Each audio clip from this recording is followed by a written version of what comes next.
चलिए आज हम लोग फ्रिज में गैस चार्ज करेंगे। फ्रिज में जितने सिस्टम होते हैं, जैसे कि 5 प्रक्रियाएं जो होती हैं फ्रिज में गैस चार्ज करते समय, उन पांचों प्रक्रियाओं को यहाँ पे करेंगे। और जैसे कि पहली प्रक्रिया हमारी होती है फ्लैक्सिंग करना, दूसरा प्रेशर चढ़ाना, तीसरा वैक्यूम करना, चौथा गैस चार्ज करना और पांचवा पिंच करना। उन पांचों प्रक्रियाओं के साथ इसमें गैस चार्ज करेंगे और इसको ठंडा करेंगे। तो सबसे पहली प्रक्रिया हमारी है फ्लैक्सिंग करना। फ्लैक्सिंग करने का मतलब ये होता है कि पूरे सिस्टम की पाइपों के अंदर अगर कहीं पर कोई कचरा रहेगा उसको हम साफ करेंगे, उसको हम बाहर निकालेंगे। ठीक है, तो पहली प्रक्रिया हमारी फ्लैक्सिंग करने के लिए देखिए, फ्लैक्सिंग दो जगह से किया जाता है। पहली फ्लैक्सिंग तो ये कंडेंसर की फ्लैक्सिंग होती है और दूसरी होती है इवापोरेटर की फ्लैक्सिंग। तो कंडेंसर की फ्लैक्सिंग करने के लिए हम क्या करेंगे, कंडेंसर की फ्लैक्सिंग करने के लिए यानी इसकी पाइपों के अंदर के कचरे को बाहर निकालने के लिए सबसे पहले कंडेंसर का ये जो आउटपुट है, आउटपुट मतलब जहां से गैस बाहर निकलती है, आउटपुट में एक फिल्टर लगा होता है। ये जो फिल्टर लगा है यहीं से हम क्या करेंगे, इसको चाहे तो हम यहां से काट करके ट्यूब कटर से या वेल्डिंग गन से गर्म करके अलग कर देंगे। तो हम क्या करते हैं, इसको वेल्डिंग गन से गर्म करके अलग करना ज्यादा अच्छा होता है, ताकि काटेंगे तो छोटा हो जाएगा, फिर जोड़ने में दिक्कत होती है। तो इसलिए हम क्या करेंगे कि इसको हम यहां से काटेंगे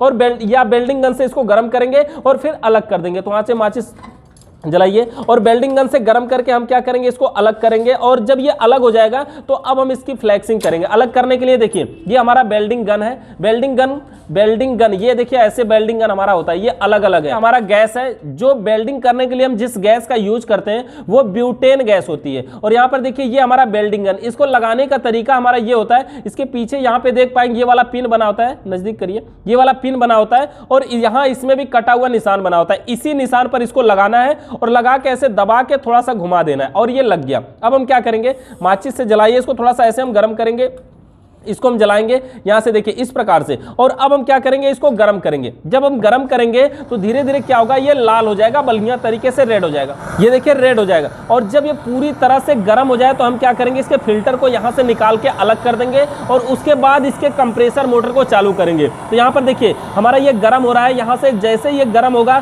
तो हम फिल्टर को, या तो कभी कभी ये ऑटोमेटिक तरीके से भी निकल जाता है, लेकिन कभी भी इसको निकालने से पहले फ्रिज के अंदर हमें चेक कर लेना चाहिए गैस है कि नहीं है। यहाँ पर हमने पहले ही चेक कर लिया था, एनआरबी वाल्व के पिन को दबा करके देखा था ना कि गैस बाहर तो नहीं निकल रही। अगर गैस निकलती तो यहाँ पे दिक्कत होती, विस्फोट कर सकता है, इसलिए पहले से हवा को निकाल लेना। थोड़ा सा नीचे गर्म करिए, फिल्टर भी गर्म होगा। तो इस तरह से जब ये गर्म हो जाएगा देखिए हम यहाँ से इसको खींचेंगे आसानी से और ये बाहर निकल जाएगा। देखिए बंद कर दीजिए।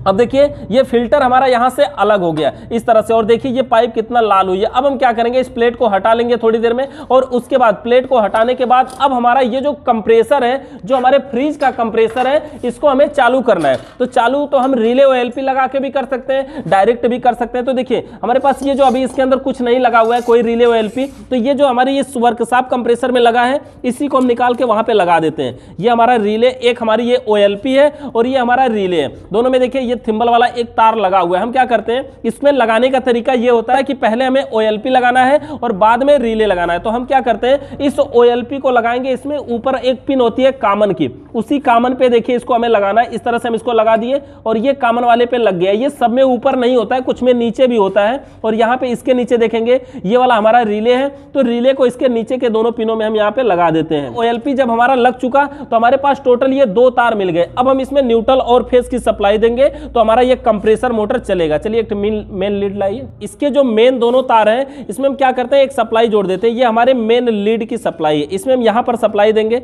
अब इसमें क्या होगा, इसमें पावर पहुंचेगा जब हम इस बोर्ड में लगाएंगे तब। तो एक तार को तो हमने एक में जोड़ दिया। देखिए इसमें क्या है, थोड़ी सावधानी बरतनी चाहिए कि यहाँ पर हमें टेप वगैरह लगा लेना चाहिए, लेकिन यहाँ पर हम ऐसे ही कर लेंगे, कोई दिक्कत नहीं, हम पकड़े रहेंगे थोड़ी देर के लिए और इसमें मेन सप्लाई देंगे और कंप्रेसर मोटर हमारा चालू हो जाएगा। सप्लाई दीजिए स्विच बंद करके, ठीक है बंद है, इसको लगा दीजिए सॉकेट में।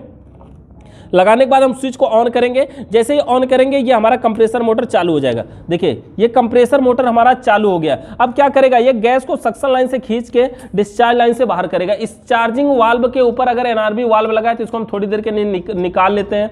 इसको हम थोड़ी देर के लिए निकाल लेते हैं ताकि इसके अंदर से बढ़िया तरीके से हवा को खींच सके। इसके पिन को भी हम खोल करके इसमें से निकाल लेते हैं। इसके पिन को भी हम देखिए इसमें से खोल के निकाल लेते हैं, ये अलग कर दिया हमने। अब क्या करेंगे, ये बढ़िया तरीके से यहां से भी हवा खींच पाएगा। और ये जो कंडेंसर है, यहां कंडेंसर, ये कंडेंसर के आउटपुट में कंप्रेसर चालू है तो यहां से हवा ये फेंक रहा है। अब देखिए हम इसको क्या करेंगे, ऐसे प्रेस करेंगे और दबाए रहेंगे थोड़ी देर तक, और इसको हम तब तक दबाए रखेंगे जब तक हम इसको दबा सकते हैं। तो बहुत देर तक हम दबा नहीं पाते इसको, फिर छोड़ना पड़ेगा, ऐसे झटके में छोड़ेंगे। और 2 से 3 बार करते हैं इसको, 2-3 बार ही नहीं, इसको हम तब तक करते हैं जब तक इसके अंदर से कचरा आना बंद ना हो जाए। ऐसे दबाते हैं, थोड़ी देर तक दबाए रहेंगे, और जब इसमें पूरा प्रेशर भर जाएगा तो हम क्या करेंगे, इसको झटके से हटाएंगे। जैसे ही झटके से हटाएंगे, इसके अंदर प्रेशर के साथ कंडेंसर के अंदर का कचरा भी बाहर निकल जाएगा। और ये क्रिया हम तब तक करेंगे जब तक इसके अंदर से कचरा आना बंद ना हो जाए। देखिए इसके अंदर से कुछ भी नहीं निकल रहा है, अभी इसका कंडेंसर बिल्कुल साफ लग रहा है, इसमें कोई भी दिक्कत नहीं लग रही है। देखिए बढ़िया तरीके से क्या हुआ, एकदम बढ़िया तरीके से फ्रेश हवा इसमें से आ रही है। अब हम क्या करेंगे, देखिए इसको फ्लैक्सिंग करते समय कंडेंसर की पाइपों को हम वेल्डिंग गन से हल्का हल्का गर्म भी कर सकते हैं, ताकि इसके अंदर कहीं नमी या आयल हो तो वो पिघल के बाहर निकल सके। ठीक है, तो यहां से एक लोग फ्लैक्सिंग इसको करते रहिए, और हम क्या करते हैं, इसको वेल्डिंग गन से गर्म करते हैं। माचिस वहां पे फ्लैक्सिंग करेंगे एक लोग, और ये माचिस जलाइए, इसको गर्म करते हैं। देखिए वेल्डिंग गन के माध्यम से यहां से एक लोग फ्लैक्सिंग करते रहेंगे, और यहां से क्या किया जाएगा, इसकी पाइपों को वेल्डिंग गन से गर्म करेंगे। और गर्म करने का तरीका देखिए, डायरेक्ट अगर ऐसे मारेंगे तो इसकी बॉडी पे प्रभाव जाएगा। हमें क्या करना है, या तो नीचे से ऊपर की साइड में करना है या ऊपर से नीचे। जब ये तिरछा होता है तो इसी तरह से इसका वेल्डिंग होता है, मतलब इसमें दिक्कत होती है, मतलब ऐसे ऊपर नीचे कर रहे हैं ना, उल्टा कर रहे हैं, तो इसलिए ये ऐसा जलने लगता है। सीधे सीधे में ही नहीं होता, ऐसे कर लेते हैं। अगर सीधा करना है तो इसकी पाइपों को हम वेल्डिंग गन के माध्यम से गर्म करते हैं। अगर इसके अंदर नमी वगैरह कहीं पर होगी तो क्या होगा, ये पिघल करके धीरे धीरे नीचे जाएगी, और फ्लैक्सिंग जहां से हो रही है नीचे से, वहां से गैस बाहर निकलेगी, यानी वहां से कचड़े के रूप में बाहर निकलेगा। सभी पाइपों को वेल्डिंग गन से गर्म करना है इसी प्रकार से। ज़्यादा गर्म नहीं करना है, कहीं ऐसा नहीं हो कि लीक कर जाए। ज़्यादा गर्म नहीं करना है, बस हल्का हल्का गर्म करना होता है, इतना कम भी गर्म नहीं, ताकि इसकी पाइप ही गर्म ना हो। तो ये हल्का हल्का वेल्डिंग गन के माध्यम से क्या करेंगे, इसको हम गर्म करते हैं। और जब हम गर्म करते हैं तो इसके अंदर कभी कभी कुछ नमी वगैरह निकलने लगती है, तो यहाँ पर तो कुछ नहीं निकल रहा है अभी तक, तो इसको हम क्या करते हैं, बंद कर देते हैं। अभी ऐसे ही देखिए किनारे किनारे पर जहाँ जहाँ पे मोड़ होता है वहाँ पे भी गर्म करते हैं, वहाँ पे चोक होने की संभावना ज़्यादा होती है, क्योंकि मोड़ पे जो भी कचरा वगैरह होते हैं वहीं रुके रहते हैं। ठीक है, तो इस प्रकार से हम इसकी पाइपों को वेल्डिंग गन से गर्म करते हैं, और गर्म करते समय भी यहाँ पे हम फ्लैक्सिंग करते रहते हैं। जब हम यहाँ से देखते हैं ना कि अगर अभी भी हमारा कोई कचरा नहीं आ रहा है, तो इसका मतलब ये हुआ कि हमारा कंडेंसर सही है, इसके अंदर कोई कचरा वगैरह नहीं है। तो इसको साफ करने का हमारा ये तरीका है। और कभी कभी ये कचरा होता है, बहुत ज़्यादा होता है, फ्लैक्सिंग करते करते पूरा 1 घंटे 2 घंटे तक फ्लैक्सिंग करना पड़ता है, तब जा करके ये साफ होता है। लेकिन देखिए यहाँ पर क्या हुआ, ये तो बिल्कुल साफ है, इसमें कोई भी दिक्कत नहीं, कोई नमी वगैरह कुछ भी नहीं है, एकदम साफ है ये। तो देखिए जब इसमें से कचरा आना पूरी तरह से बंद हो जाए, तो अब हम क्या करेंगे, ये जो फिल्टर इसमें पहले से लगा हुआ है इसको हम बदल देंगे। सबसे पहले हम यहाँ पे बोर्ड से इसको पावर को ऑफ करते हैं, बंद हो जाएगा। ये हमारी फ्रिज को हम यहाँ से बाहर निकाल देते हैं। अब हमें ये फिल्टर को चेंज करना है, यानी बदलना है। फिल्टर हम देखिए ये दूसरा फिल्टर लगाएंगे, ये हमारा फिल्टर है, इसको हम इसमें लगाएंगे, और इसी को लगा करके अब हम इसमें गैस चार्ज करेंगे। फ्रिज में जब जब हम गैस चार्ज करने जाएं, हर बार हमें फिल्टर को बदल देना चाहिए। इसका कारण ये होता है कि जैसे जितना भी जो कुछ कचरा वगैरह होता है ना, फिल्टर में आके रुका रहता है, और हम फिल्टर ही बदल देते हैं तो जो कचरा वो निकल जाता है,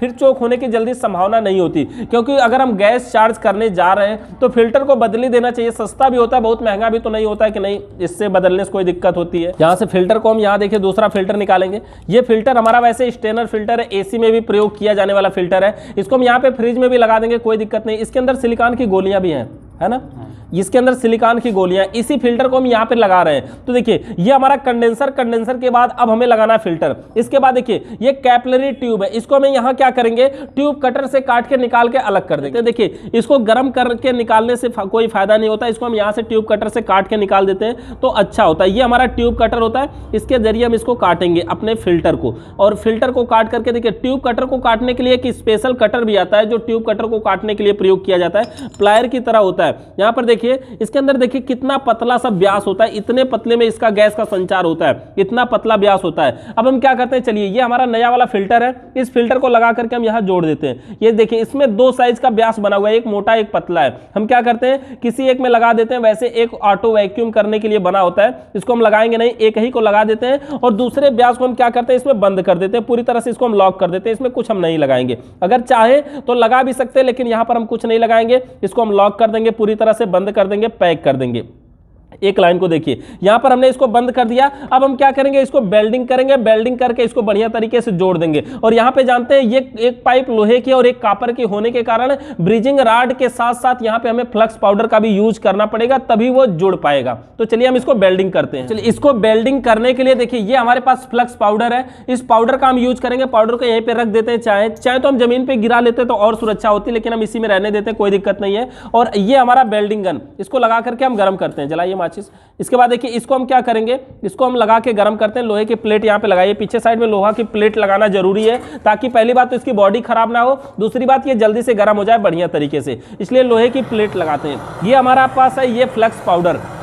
अब हम क्या करेंगे, ये देखिए ब्रिजिंग रॉड हमारा है, ये ब्रिजिंग रॉड होता है, इससे हम वेल्डिंग करने का प्रयोग करते हैं, वेल्डिंग करने का कार्य करते हैं। अब हमारा ये देखिए वेल्डिंग गन चालू हो चुका है, ये जो कॉपर की पाइप है यहाँ पर ये गर्म हो रही है। देखिए इसको हम क्या करेंगे, फिल्टर को गर्म कर रहे हैं, दोनों एक साथ गर्म हो रहे हैं। और जब ये दोनों गर्म होकर लाल हो जाएंगे उसके बाद ही हम लगाएंगे। ब्रिजिंग रॉड लगाते समय कभी कभी क्या होता है कि ये गोल गोल बन के इधर उधर पिघलने लगता है, या फिर कभी कभी ऐसे आप टच करवाएंगे तो ये चिपक जाता है। ये पूरी तरह से अगर गर्म नहीं रहेगा तब ऐसा होता है, इसलिए इसको पूरी तरह से हम गर्म करने के बाद ही इसको लगाएंगे। तो यहाँ पर देखिए जब हमें लगे कि अब हमारा फिल्टर और पाइप दोनों गर्म हो चुका है, तो ब्रिजिंग रॉड को भी हम गर्म करना शुरू करेंगे। जब ब्रिजिंग रॉड भी गर्म हो जाए तो क्या करेंगे, देखिए ये ब्रिजिंग रॉड गर्म हो जाए तो अपने फ्लक्स पाउडर को इसमें लगा करके थोड़ा सा, और यहाँ पर अब हम इसमें इसको लगाएंगे।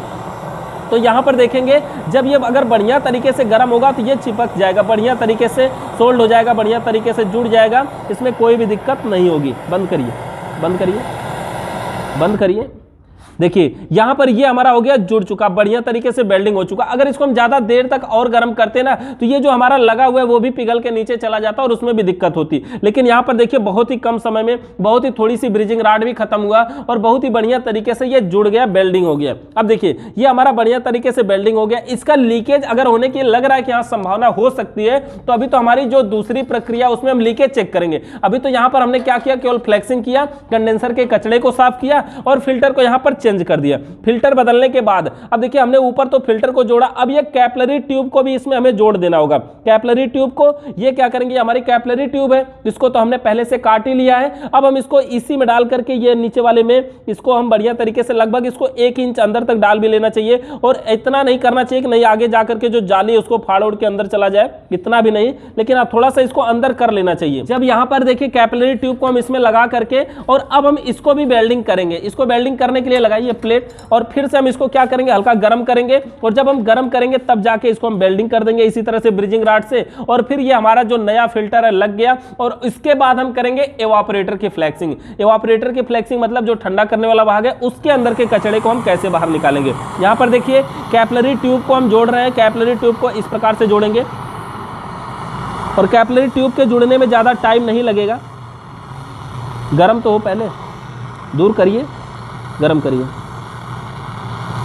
यहाँ पर देखिए गर्म ये कैपिलरी ट्यूब बहुत जल्दी हो जाती है, इसमें कोई दिक्कत नहीं होती है। और यहाँ पर जोड़ने के लिए हमें कोई पाउडर वगैरह यूज नहीं करना पड़ता है, क्योंकि यहाँ पे कॉपर और लोहे की पाइप नहीं, दोनों कॉपर की है। बस बंद करिए, बस ये बहुत ही आसान तरीके से बहुत जल्दी कैपिलरी ट्यूब जुड़ जाती, कोई दिक्कत नहीं है। इसको अगर थोड़ा ज्यादा गर्म कर देंगे ना कैपिलरी ट्यूब लीक होने के भी चांस होते हैं, गल के खत्म होने के भी चांस होते हैं, क्योंकि ये पाइप बहुत पतली है ना, तो इसको ज्यादा गर्म नहीं करते इसलिए। अब देखिए ये पाइप हमारी जुड़ चुकी है। अब हम क्या करेंगे, हमारी पूरी पाइपें जुड़ चुकी है। अब हमें क्या करना होगा, अब हमें करना है एवापोरेटर की फ्लेक्सिंग। एवापोरेटर की फ्लेक्सिंग करने के लिए ये जो इसकी सक्शन लाइन की पाइप है, देखिए सक्शन लाइन कैसे पता चलता है कि जो पाइप एवापोरेटर से जो अंदर से आई होती है वो सक्शन लाइन होती है, और जो निकल करके कंडेंसर में गई होती है, इस लोहे की जाली में गई होती है, ये डिस्चार्ज लाइन होती है। तो ये सक्शन लाइन की पाइप को हमें काट के यहां से या वेल्डिंग गन से गर्म करके अब हम यहीं से अलग करेंगे। उसके बाद कंप्रेसर को चालू करेंगे और फिर यहां से फ्लेक्सिंग करेंगे जिस प्रकार से हमने कंडेंसर की किया। तो यहां से जो हम फ्लेक्सिंग करेंगे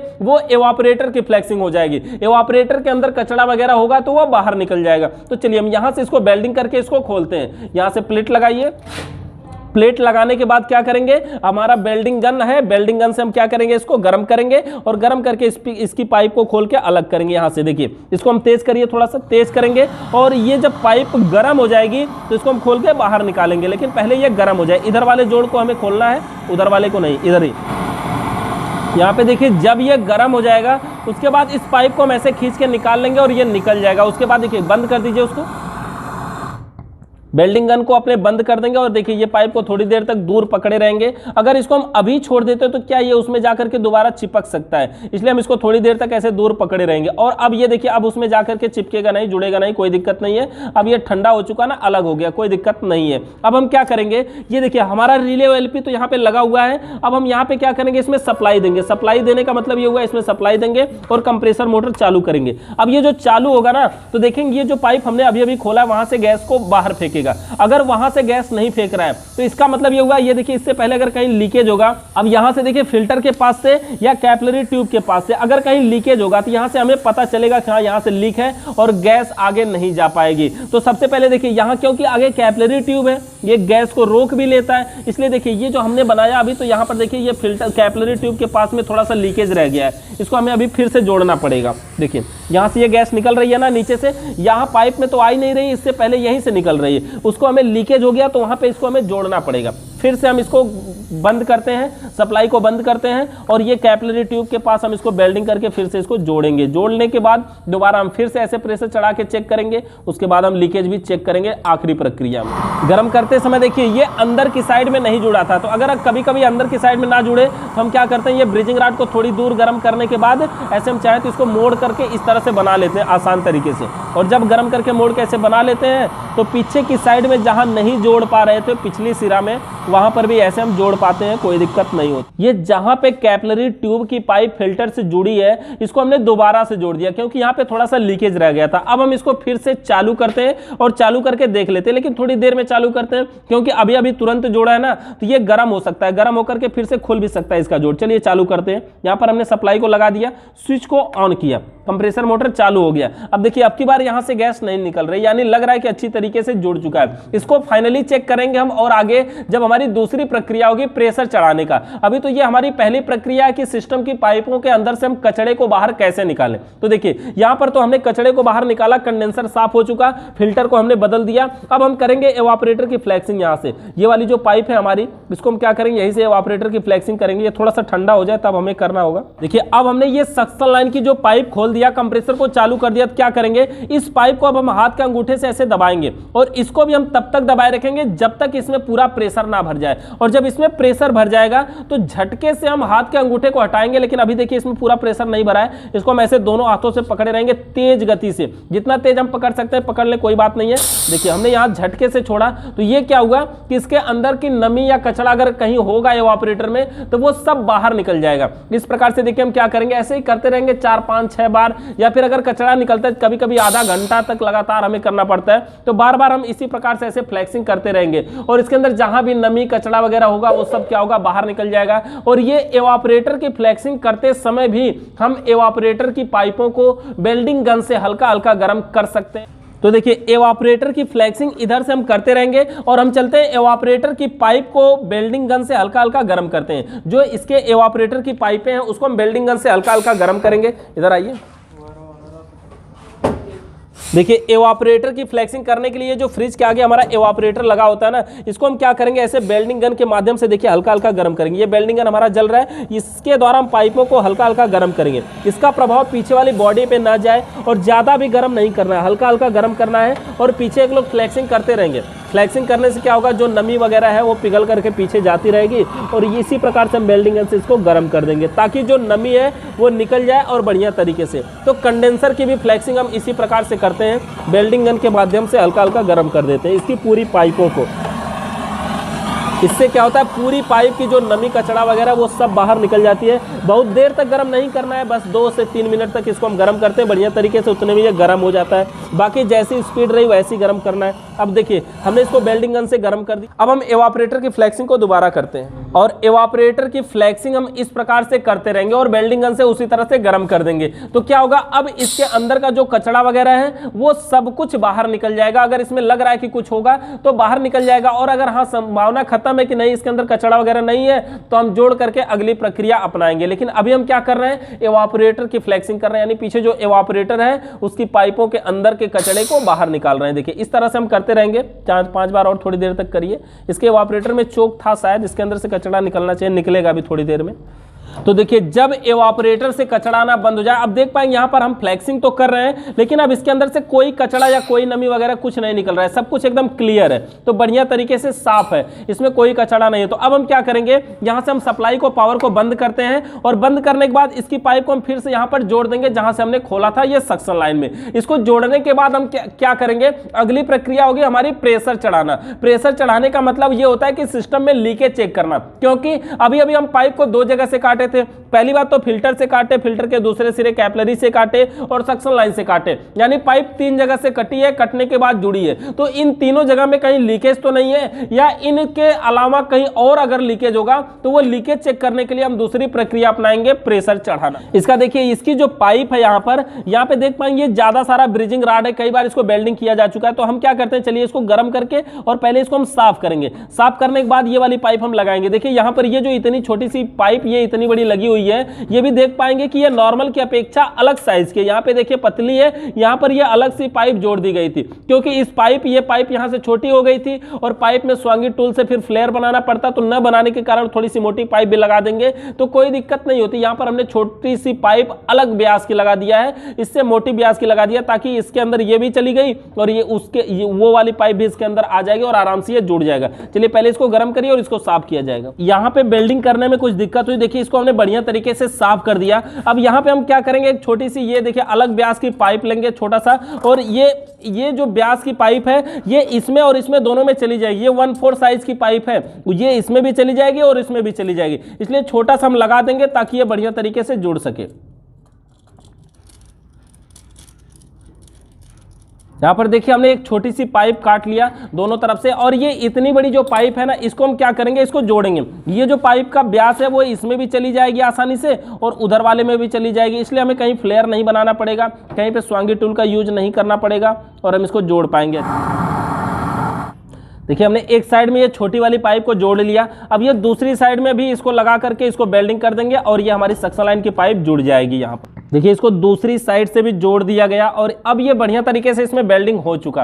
अब हम क्या करेंगे, देखिए हमारी पहली प्रक्रिया तो फाइनली कंप्लीट हो चुकी, फ्लैक्सिंग करना यानी कि कचड़े को बाहर निकाला, और हमने फिल्टर को यहाँ पे चेंज कर दिया। अब हम क्या करेंगे इसमें, अब हम करेंगे इसमें प्रेशर चढ़ाएंगे। प्रेशर चढ़ाने का मतलब इसके अंदर लीकेज चेक करेंगे, कहीं लीकेज तो नहीं है। तो प्रेशर चढ़ाने के लिए हमें हमारे वर्कशॉप कंप्रेसर की आवश्यकता पड़ती है, ये हमारा वर्कशॉप कंप्रेसर है। और प्रेशर चढ़ाने के लिए जो हमारी फ्रिज का कंप्रेसर है, इसके अंदर जो रिले OLP है उसकी अब कोई आवश्यकता नहीं है, तो इसको निकाल करके हम अपने वर्कशॉप वाले में लगाएंगे। अब देखिए मेन लीड को हमने निकाल करके ये रिले OLP निकाल के अब हम इस कंप्रेसर में लगा देते हैं वर्कशॉप में। ये हमारा OLP हो गया, इसको हम ऊपर वाले में लगा देते हैं। देखिए यहाँ पे इसमें छिद्र बना होता है इसमें लगाने के लिए, तो इसको हम यहाँ पर इसमें लगा देते हैं।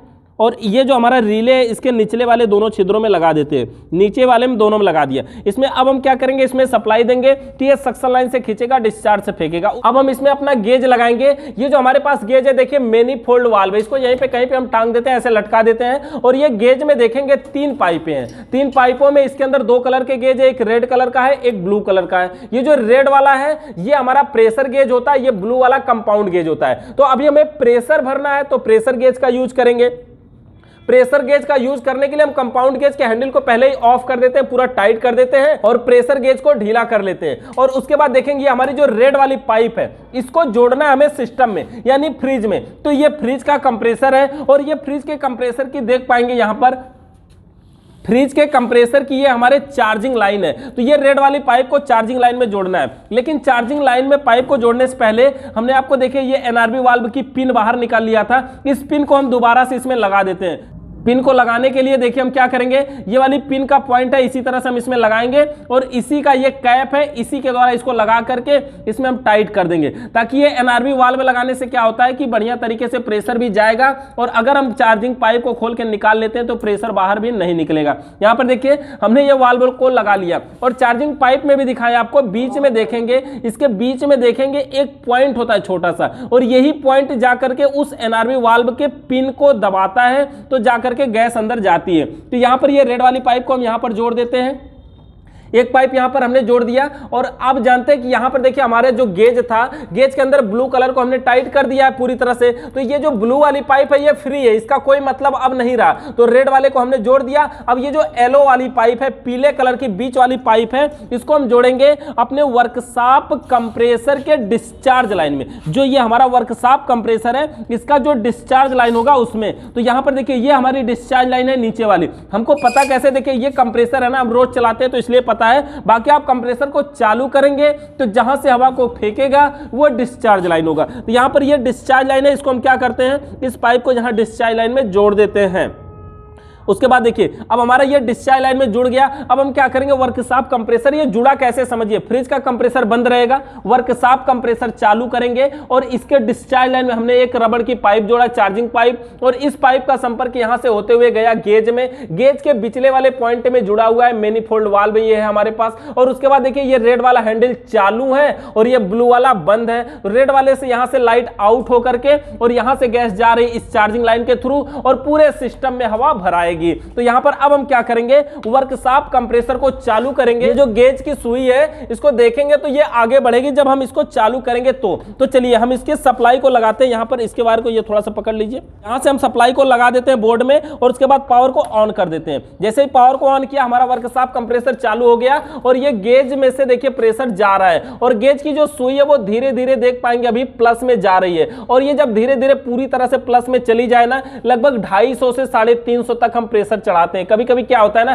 कि अगर हम आवश्यकता से अधिक प्रेशर चढ़ा दिए तो कहीं पे अगर लीकेज कमजोर है, यानी जो हमारी पाइप है, जो इवापोरेटर है वो कहीं पे कमजोर है तो वहां पे विस्फोट भी हो जाता है, वहां पर तेजी से गैस बाहर निकल जाती है, वहां पे पाइप फट भी जाती है। जैसे फिल्टर की बॉडी भी कमजोर होती है, वहां से भी दिक्कत हो सकती है। तो इसमें जो हम प्रेशर चढ़ाते हैं फ्रिज में वो 250 से 350 के बीच में ही हमें चढ़ाना होता है। अब देख पाएंगे गेज की सुई धीरे धीरे देखिए थोड़ी ऊपर जा चुकी है, तो ये इसी प्रकार से धीरे धीरे हमारा प्रेशर चढ़ेगा। तो यहां पर देखिए ये हमारा वर्कशॉप कंप्रेसर है, ये चल रहा है इस समय, इसके डिस्चार्ज लाइन में चार्जिंग पाइप जुड़ी है और चार्जिंग पाइप से होते हुए गेज में गया और इसके अंदर से रेड पाइप निकली है जो हमारे फ्रिज के कंप्रेसर के चार्जिंग लाइन में जुड़ा हुआ है और इसमें प्रेशर चढ़ रहा है और सुई ऊपर चढ़ रही है।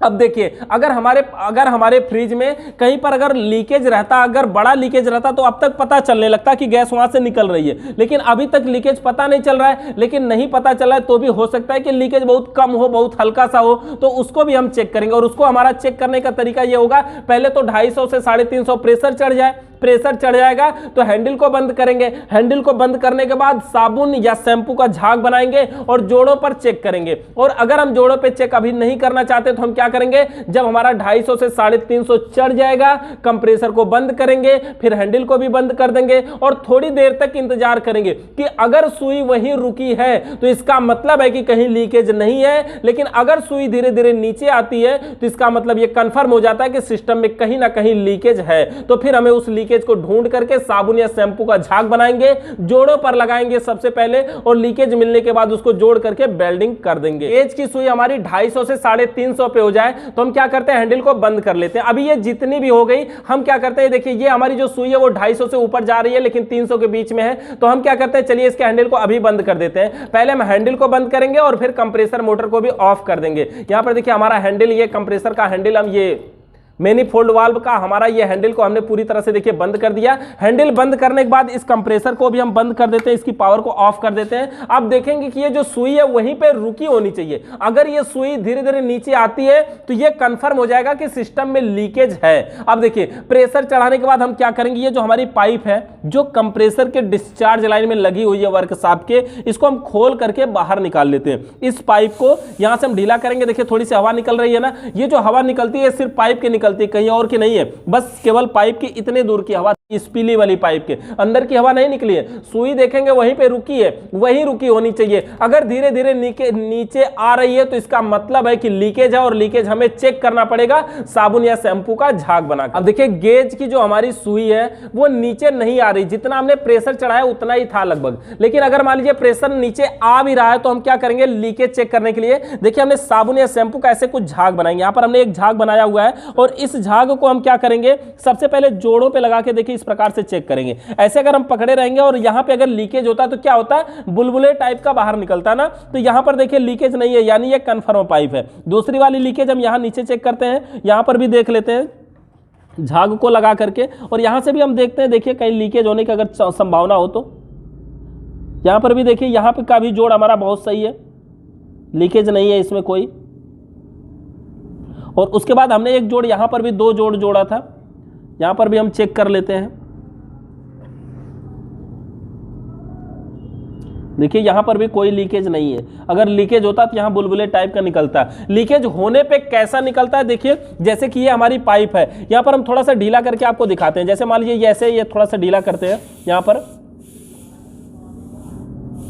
पे हम थोड़ा सा ढीला करके आपको दिखाते हैं कि लीकेज होने पे कैसा निकलता है। ये देखिए, जैसे देखिए इसके अंदर से देख पाएंगे बुलबुले टाइप का निकल रहा है ना। जब कहीं लीकेज होता है तो ऐसे ही इसमें से बाहर निकलता है, तो इससे हमें पता चलता है कि हाँ यहाँ पे लीकेज है। देखिए इसी प्रकार से इसमें से बुलबुला निकलता है तो हमें पता चलता है कि हाँ लीकेज है, और इस लीकेज को फिर हम बढ़िया तरीके से जोड़ देते हैं। लेकिन यहाँ पर तो हमने नट को ढीला करके दिखा रहे हैं आपको, तो इसको हम क्या करते हैं, ऐसे टाइट कर देते हैं और ये लीकेज हमारा नहीं है, पूरी तरह से हमारा सही हो चुका है। देखिए जब हमारा लीकेज कंफर्म हो गया कि अब इसमें लीकेज नहीं है, तो इसके हैंडल को हम यहाँ से ढीला करके और इसके गैस को निकाल देते हैं, उड़ा देते हैं। हैंडल को ढीला करेंगे तो गैस निकलेगी, और गैस को हम धीरे धीरे करके निकालते हैं। ऐसा नहीं कि नहीं तेजी से एक बार में खोल देंगे, तो कभी कभी कंप्रेसर के अंदर से तेल भी इसमें चढ़ जाता है। तो गैस को धीरे धीरे खोल करके हम बाहर निकाल देंगे और फिर देखेंगे सुई धीरे धीरे हमारी नीचे आ जाएगी। तो इस प्रकार से इसमें से हम देखिए खोल करके इसको निकाल देंगे, पूरी तरह से गैस बाहर। अब देखिए इसके अंदर से जब पूरी गैस बाहर निकल गई, अब हम यहां से ये जो हमारी रेड वाली पाइप इसमें जुड़ी हुई थी, हमारी रेड वाली पाइप इसमें जुड़ी हुई थी, इसको हम खोल करके यहां से निकाल लेते हैं, क्योंकि अब हमें इसको करना है वैक्यूम। वैक्यूम करने का मतलब इसकी जो पाइपें हैं, पाइपों के अंदर से नमी को बाहर निकालना है। इसकी जो पाइपें हैं उन पाइपों के अंदर की नमी को बाहर निकालना है। अगर वो नमी को हम बाहर नहीं निकालते हैं और इसमें गैस भर देते हैं, तो पहले वाली हवा को और जो हमारी फ्रियान गैस जाएगी वो हवा को इतना ठंडा कर देगी कि वो हवा पानी का रूप धारण करके बर्फ बन जाएगी, और वो बर्फ कहीं पाइप में जाके इकट्ठा हो जाएगा, और इकट्ठा हो जाएगा तो गैस का बहाव रुक जाएगा, यानी पाइप जाम हो जाएगी। तो गैस का बहाव रुक जाएगा तो पूरी फ्रिज हमारी ठंडा नहीं करेगी। इसलिए हमें क्या करना है, इसके अंदर की नमी को बाहर निकालना है। नमी को बाहर निकालने के लिए प्रेशर गेज के हैंडल को देखिए हमने पूरी तरह से बंद कर देते हैं, इसकी अब जरूरत नहीं है। अब जरूरत हमें कंपाउंड गेज की। ये जो कंपाउंड गेज है ये सुई माइनस में भी बताता है, तो कंपाउंड गेज का जो ये ब्लू वाली पाइप है इसको हमें जोड़ना है फ्रिज में। देखिए जिस गेज का यूज करना होता है उसी के नीचे की पाइप को हम फ्रिज में जोड़ते हैं। तो फ्रिज के चार्जिंग लाइन में हम इस पाइप को यहां पर जोड़ दे रहे हैं। ये देखिए हमारे कंपाउंड गेज की पाइप है और इसको हमने यहां पर जोड़ दिया। चार्जिंग पाइप हमारी देखिए ये ब्लू वाली इसमें चार्जिंग लाइन में जुड़ चुकी। अब ये जो पीली वाली पाइप है इसको हम जोड़ेंगे अपने वर्कशॉप कंप्रेसर के सक्शन लाइन में। सक्शन लाइन से क्या करेगा, ये हवा को खींचेगा। तो इसको हम इधर से घुमा लेते हैं थोड़ा सा, और देखिए हमारा ये सक्शन लाइन इधर है तो इसको हम यहां पे जोड़ देते हैं। ये पीली वाली पाइप, इसके द्वारा अब क्या होगा, इसके अंदर की हवा को बाहर खींचेगा, और जब अंदर की हवा बाहर खींचेगी तो जो गेज की सुई है वो माइनस में जाएगी। यहां पर देखिए वायर को पकड़े रहिए, और चलिए हम इस कंप्रेसर को ऑन करते हैं और स्विच को ऑन किए। जैसे ही ऑन करेंगे कंप्रेसर मोटर हमारा चालू हो गया, और देखिए ये गैस को सक्शन लाइन से खींच के डिस्चार्ज लाइन से बाहर कर रहा होगा। ये जो हमारा प्रेशर गेज है इसका यूज हम नहीं कर रहे हैं, तो इसका हैंडल बंद रहेगा, यानी ऑफ रहेगा। अब ये ब्लू वाला हैंडल ऑन रहेगा, चालू रहेगा, तब ये ब्लू वाला हैंडल चालू रहेगा और रेड वाला हैंडल बंद रहेगा। क्योंकि हम कंपाउंड गेज का यूज करते हैं तो उसी का हैंडल चालू रहेगा। तो ये सुई धीरे धीरे माइनस में जा रही है। देखिए अभी माइनस में जा चुकी है थोड़ी सी, और ये -20 के करीब -30 के करीब पहुंच चुकी है। जब इसकी सुई पूरी तरह से -30 पे पहुंच जाए, इसको मतलब अगर टाइम देख के बात करें, अगर हम वर्कशॉप कंप्रेसर से वैक्यूम कर रहे हैं तो हमें 3, 4, 5 मिनट तक मैक्सिमम करना चाहिए वर्कशॉप कंप्रेसर से। अगर हम वैक्यूम पंप मोटर से कर रहे हैं तो हमें 2 मिनट में ही वैक्यूम हो जाता है, लेकिन वर्कशॉप कंप्रेसर से वैक्यूम करने पर मैक्सिमम 5 मिनट तक वैक्यूम करते हैं। और इसकी सुई देखिए -30 पे अब पूरी तरह से पहुंच चुकी है। इसकी सुई देखिए ये पूरी तरह से -30 पे पहुंच चुकी है। तो अब हम क्या करें, ये समझिए वैक्यूम हमारा कंप्लीट हो चुका। अब हम क्या करेंगे, सबसे पहले ये जो हमारा हैंडल है ना गेज का, इस हैंडल को हम बंद करेंगे। हैंडल को बंद करेंगे ऐसे, इस प्रकार से हम हैंडल को बंद करेंगे और बंद करने के बाद पूरी तरह से बंद कर दिए। उसके बाद ये जो हमारा कंप्रेसर है, इस कंप्रेसर को भी ऑफ कर देते हैं, प्लग को बाहर निकाल लेते हैं और इस पाइप को भी यहां से हम खोल करके अलग कर देते हैं। तो देखिए वैक्यूम तो हमारा हो चुका। गेज की जो सुई है वो देखेंगे तो माइनस में रुकी रहेगी। ये जो गेज की सुई है ये माइनस में रुकी रहेगी, -30 तक रुकी रहेगी, क्योंकि हैंडल दोनों इस समय बंद है। ये हमारा कंपाउंड गेज का हैंडल भी बंद है। अब देखिए ये जो हमारी चार्जिंग पाइप है, इसमें हम लगाएंगे अपना गैस, जो हमारा गैस सिलेंडर है, जो रेफ्रिजरेंट है R134, जो हमारी फ्रिज वाली गैस है, उसको यहां पर लगाएंगे और फ्रिज में गैस चार्ज करेंगे, यानी इसके अंदर की नमी को हमने बाहर निकाल लिया। तो अभी तक हम 3 प्रक्रिया अपना चुके हैं। सबसे पहले हमने फ्लेक्सिंग किया था, पाइपों के अंदर के कचड़े को बाहर निकाला, फिर हमने प्रेशर चढ़ाया यानी इसके अंदर लीकेज चेक किया और उसके बाद हम क्या किए कि इसका वैक्यूम किए, यानी इसके अंदर की नमी को हमने बाहर निकाल लिया। अब हम इसमें करेंगे गैस चार्ज और गैस चार्ज करने के बाद इसको पिंच कर देंगे। पिंच करने का मतलब होता है कि पाइप को लॉक कर देंगे, बंद कर देंगे और फिर ये कंप्लीट हो जाएगा। वैक्यूम करने के बाद अगली प्रक्रिया हमारी होती है इसमें गैस चार्ज करना। तो वैक्यूम का मतलब ये जो सुई है -30 पे रुकी हुई है और हमने ये दोनों गेज के हैंडल को ऑफ कर दिया, मतलब बंद कर दिया। उसके बाद ये हमारी पाइप बचती है और इसी पाइप के द्वारा हम गैस चार्ज करेंगे। गैस चार्ज करने के लिए देखिए ये वर्कशॉप कंप्रेसर की आवश्यकता अब हमें नहीं है, इसको हम हटा लेते हैं। इसमें का जो हमारे रिले OLP हमने इसमें लगाया हुआ था वो सब कुछ हम इसमें से निकाल देते हैं और इसको हम यहां से हटा देते हैं, इसको अलग कर देते हैं क्योंकि इसकी जरूरत नहीं है। अब हम ये जो रिले OLP है उसको तो लगा देंगे अपने मेन में, और उससे पहले आपको दिखाएं फ्रिज में गैस चार्ज करने वाली ये हम लगाएंगे रेफ्रिजरेंट। देखिए ये हमारी गैस है R134A, फ्रिज में हम इसको यही वाली गैस चार्ज करते हैं R134A। तो इस गैस को हमें चार्ज करना है। चार्ज करने से पहले आपको बताएं कि इसके ऊपर एक वाल्व भी लगाया जाता है, इसका वाल्व का नाम होता है सिलेंडर वाल्व। ये आप देख पाएंगे ये जो पॉइंट होता है ये देखिए इसमें पिन वाला है। पिन का मतलब इसमें एक छिद्र आपको दिखाई दे रहा होगा, तो ये पिन वाला होता है। एक ऐसा भी आता है जो कि प्लेन में आता है, तो पिन वाला सबसे बढ़िया होता है और प्लेन वाला सही नहीं होता है। प्लेन वाले में क्या होता है कि अगर आप वाल्व को लगा लिए और बाद में कभी निकाल दिए बीच से तो पूरी गैस लीक कर जाती है। और इसको ये सिलेंडर वाल्व को लगाने से पहले हमें क्या करना चाहिए, इसको घुमाकर पूरी तरह से ढीला कर लेना चाहिए। इससे क्या होगा, ये पिन पीछे की साइड में चली जाएगी ताकि यहां से टाइट करते ही गैस निकलने ना लगे। इसके लिए हमने इसको पूरा ढीला कर लिया। अब इसको हम क्या करेंगे, इस पे लगा करके इसको टाइट कर देंगे। यहां पर देखिए इसको हमने पूरी तरह से टाइट कर दिया। अब इसके बाद क्या करना, यहां से देखिए कोई गैस नहीं निकल रही है। अब हमें इसमें लगाना है इस पीली वाली पाइप में, लेकिन इसको लगाने से पहले एक काम हम और करते हैं। इसमें एंटी मोस्ट या एंटी चोक नाम का ये रासायनिक तरल पदार्थ होता है, इसमें डालते हैं। इसकी वजह से क्या होता है, इसमें चोक होने की संभावना थोड़ी सी कम हो जाती है। मतलब मान लीजिए बार बार चोक हो रही है तो हमें ये काम कर लेने से चोक नहीं होता है। देखिए ये एंटी मोस्ट या एंटी चोक है और ये देखने में ऐसे देखने में लग रहा होगा ना फेविक्विक की तरह है, लेकिन ये फेविक्विक नहीं, ये पेट्रोल की तरह होता है। जैसे कि अगर जमीन पे गिरा दिया जाए तो थोड़ी देर में ये उड़ता भी है, उड़ जाता है। तो इसी को हमें लगाना है। इसके लिए हम क्या करेंगे, इसको देखिए प्लायर के द्वारा हम इसके नोब को काट लेते हैं, या किसी भी चीज के द्वारा आपके पास जो भी है कटर वगैरह उसके द्वारा इसको काट लीजिए, काट के अलग कर दीजिए। देखिए यहां पे हमने काट दिया। और ये इंजेक्शन नॉर्मल सा देखिए 3 ml का है, आपके पास जो भी हो कोई दिक्कत नहीं है, इसकी साइज से मतलब नहीं है, इसी को लगाना है हमें। यहां पर हम इसको लगाएंगे, देखिए जैसे नॉर्मली डॉक्टर लोग सुई लगाते हैं ये वही वाला है यहाँ पर, तो उसी को द्वारा हम यहाँ पर लगाएंगे। देखिए इसको हम इसमें लगाएंगे और इस तरह से इसमें हम खींच लेंगे, मतलब भर लेंगे। और भरने के बाद हमें क्या करना है कि इस पाइप में इसको डाल देना है, जिसकी वजह से चोक होने की संभावना कम हो जाती है।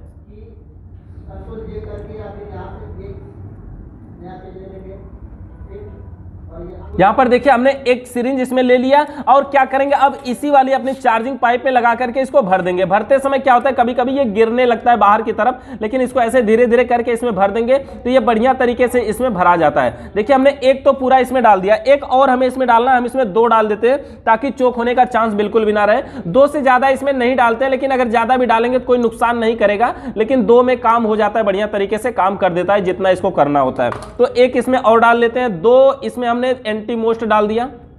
यहाँ पर देखिए हमारा दूसरा एंटी मोस्ट है, इसको भी हम इसी में डाल करके और इसमें दबा देंगे ताकि ये इसमें पाइप में बढ़िया तरीके से चला जाए, कोई दिक्कत नहीं होगी। इसमें भी देखिए हमने भर दिया, तो 2 एंटी मोस्ट इसमें डाल दिया। अब हमें क्या करना है, देखिए वैक्यूम तो हम पूरे सिस्टम का कर ही चुके हैं, अब हमें करना कितना वैक्यूम है, इसके ये जो पीले कलर की पाइप है, इतनी पाइप देखिए बाहर से खुली हुई है, इसमें वातावरण की हवा है, तो इसको भी हमें निकालना पड़ेगा इस हवा को। इसके लिए हमें क्या करना है, सबसे पहले तो ये हमारा जो गैस है, जो हमारी फ्रियान गैस है, जो हमारी R134a गैस है, इस गैस को हम क्या करेंगे, कैन को यहां पर लगा करके इसको टाइट कर लेते हैं। सबसे पहले इस वाल्व को लगा देते हैं और देखिए जब हम फ्रिज में गैस चार्ज करते हैं या एसी में चार्ज करते हैं तो हमेशा गैस चार्ज करते समय इस सिलेंडर को उल्टा करके करते हैं। इसका कारण यह होता है कि जो हमारी बढ़िया गैस है वो नीचे आ जाती है और जो हवा वगैरह वो ऊपर की साइड में खाली जगह पे हो जाएगी। इसके बाद हमने उल्टा किया और देखिए यहां पर ना तो अभी कंप्रेसर चालू है ना तो कोई हैंडल चालू है। उससे पहले हम यहां पे क्या कर रहे हैं, ये जो हमारा सिलेंडर वाल्व है, इस सिलेंडर वाल्व को हम एक बार इसको टाइट करेंगे। टाइट करने का मतलब होगा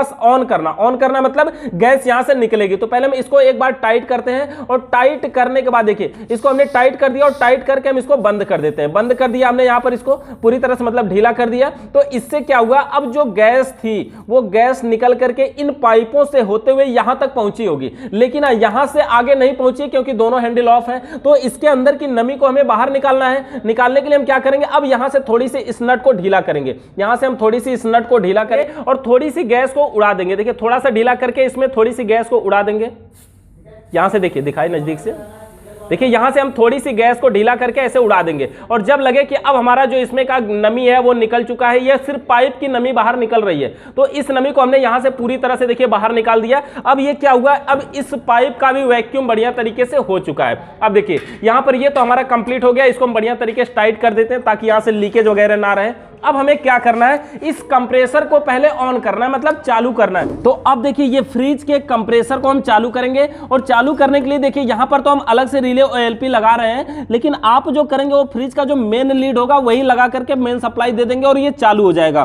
तो यहां पर हम फ्रिज का जो मेन कंप्रेसर हमारा है, अब हम इसको चालू करेंगे। तो कंप्रेसर को चालू करने के लिए देखिए हम क्या करेंगे, नॉर्मली सा बोर्ड में जो मेन सप्लाई दे रहे हैं उसी तरह से हम इसमें सप्लाई देंगे और यहां पर स्विच को ऑन कर देंगे और ये कंप्रेसर मोटर देखिए हमारा चालू हो चुका है। अब ये कंप्रेसर चालू हो चुका है और गेज की जो सुई है वो नॉर्मली वहीं पर रुकी हुई है। अब हमें क्या करना है, देखिए ना तो अभी हम इस हैंडल को खोलेंगे और गेज के हैंडल को हमें अब थोड़ा सा ढीला करना होगा। प्रेशर गेज के हैंडल को हमें कोई काम नहीं है, यहां पर सिर्फ कंपाउंड गेज के हैंडल से काम है। सुई -30 पे रुकी हुई है। अभी देखिए इस हैंडल को हम ढीला करेंगे तो जो पाइप के अंदर की गैस है वो गैस निकल के अंदर तक जाएगी फ्रिज में और हम यहां से ढीला करेंगे और ये सुई थोड़ी सी ऊपर जाके फिर नीचे आ जाएगी। मतलब क्या हुआ कि गैस जो है वो आगे बढ़ करके फिर से वापस आ जाएगी। देखिए यहां पर देखिए गैस जब जाती है तो ये भी दिखाई देता है कि हाँ ये जो गैस है वो लिक्विड के रूप में इसमें से जाती है। तो यहां पर हैंडल को हमने ढीला कर दिया तो अब देखिए पाइप के अंदर की गैस इसमें जा चुकी है। अब हम क्या करेंगे, ये जो हमारा कैन है, हमारा जो ये गैस है जो हमारी R134 गैस है, इसके हैंडल को हम एक बार थोड़ा सा ऐसे टाइट करेंगे। टाइट करने का मतलब ऑन करेंगे और जैसे ऑन करेंगे गेज की जो सुई है वो भी ऊपर बढ़ेगी और यहां से गैस निकल करके आगे जाएगी और ये क्रिया हम 1 से 2-3 बार केवल करते हैं और उतने में ये कंडेंसर को हम टच करेंगे तो गर्म होने लगेगा।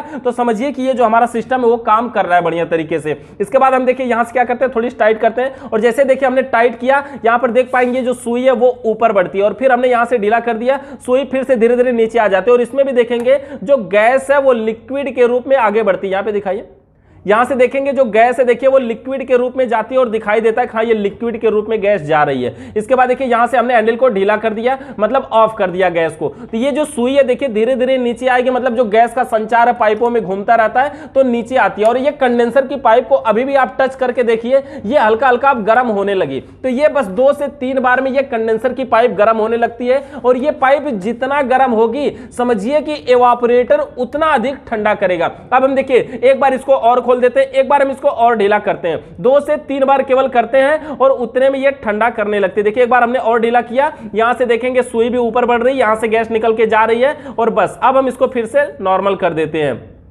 अब इतने में क्या हुआ, ये बस 2 से 3 बार में गैस चार्ज हो जाती है और कंडेंसर की पाइप गर्म होने लगती है। यहां पर देखिए कंडेंसर की पाइप गर्म हो रही है, मतलब ये कंफर्म है कि अगर ये पाइप गर्म हो रही है तो इसका मतलब हुआ कि आगे एवापोरेटर भी ठंडा हो रहा है। ये जितना गर्म होगी आगे एवापोरेटर उतना ठंडा होगा। लेकिन हाँ, गर्म करने का मतलब ये नहीं है कि ये गर्म हो रही है, नहीं हो रही तो इसको हम वेल्डिंग गन से गर्म कर दें आगे ठंडा हो जाएगा, ऐसी बात नहीं है। ये अपने आप गर्म होना चाहिए और आगे ठंडा वो अपने आप होगा। यानी जितना गर्म ये नॉर्मली होगा, मतलब गर्म होने का मतलब ये जितनी गैस को वेपर से द्रव में बदल पाएगा उतनी गर्मी को खींच पाएगा, इसलिए ये गर्म होता है। और आगे जो एवापोरेटर है वो ठंडा होता है। तो बस 2 से 3 बार में ये गैस हमारी चार्ज हो जाती है। देखिए यहां पर ये बढ़िया तरीके से गर्म हो रहा है, लेकिन हम चलिए एक बार इसको और खोल देते हैं।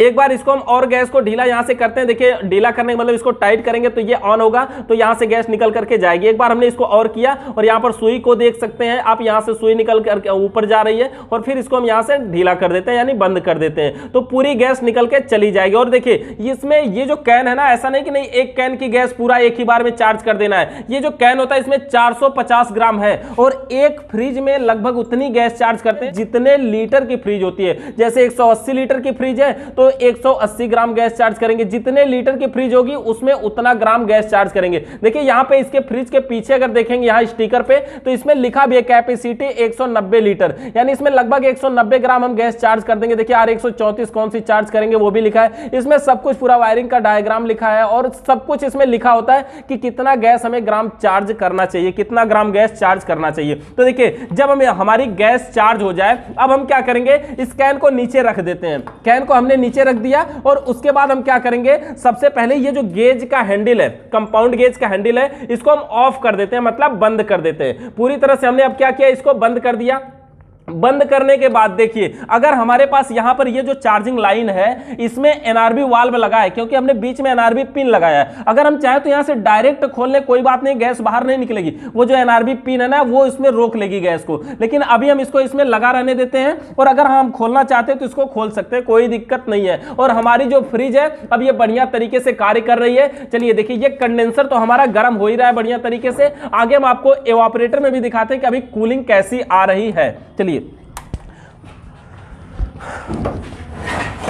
तो इसके एवापोरेटर में देख लेते हैं। देखिए यहां पर कितनी कूलिंग आ रही है और कैसी कूलिंग आ रही है। इसके एवापोरेटर को खोल करके यहां पे देखिए, देखिए इसमें से सनसनाहट की आवाज भी आ रही है, बहुत बढ़िया ठंडा भी कर रहा है। देख लीजिए हाथ लगा करके।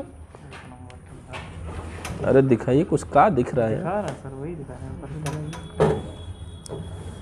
देखिए बढ़िया तरीके से बिल्कुल कूलिंग भी हो रही है, बहुत जबरदस्त कूलिंग भी आ रही है और बढ़िया तरीके से देखिए हाथ को पकड़ भी रहा है, ये बहुत बढ़िया ठंडा कर रहा है। और इस प्रकार से हमारे फ्रिज में गैस चार्ज हो जाती है और कोई भी नुकसान नहीं होता, बढ़िया तरीके से कूलिंग करती है। और लास्ट में बस हम चार्जिंग पाइप को वहां से खोल के निकाल लेंगे और कंप्लीट हो जाएगा।